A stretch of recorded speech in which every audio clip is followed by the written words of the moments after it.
After hammering out a framework plan in Switzerland, Iran and 6 world powers are now focused on getting a final nuclear agreement by the end of June.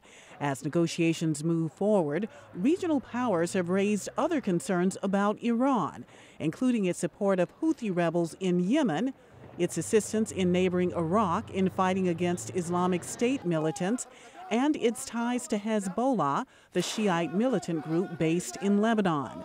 One of the most vocal critics of an empowered Iran is Israel. The deal would greatly bolster Iran's economy.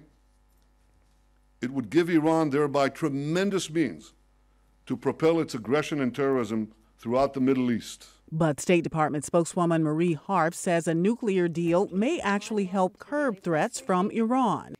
One of the reasons we are so committed to seeing if we can prevent them from getting a nuclear weapon is if you can imagine how much power they're able to project today, they would be able to project even more power if that was backed up by a nuclear weapon.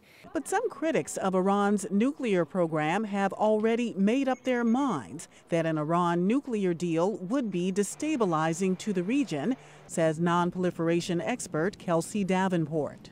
Any agreement that left Iran with a nuclear infrastructure was going to be a bad deal. Concerns about Iran being empowered as a result of sanctions relief are justified, says Middle East analyst Emanuele Ottolenghi, who spoke via Skype. It will be a great boost to Iran's wealth, which the regime has used as a tool to influence regional foreign policy, to fund terrorist movements, to advance its goals. To enhance Iran's role as a leader in the non-aligned movement. The sky's the limit. He says Israel is one of the countries that would likely feel most threatened by an empowered Iran, but so would Saudi Arabia. There is an irreconcilable rivalry between the two countries and the ruling elites, as both aspire to be the beacon and guide and sort of global power in the Islamic world.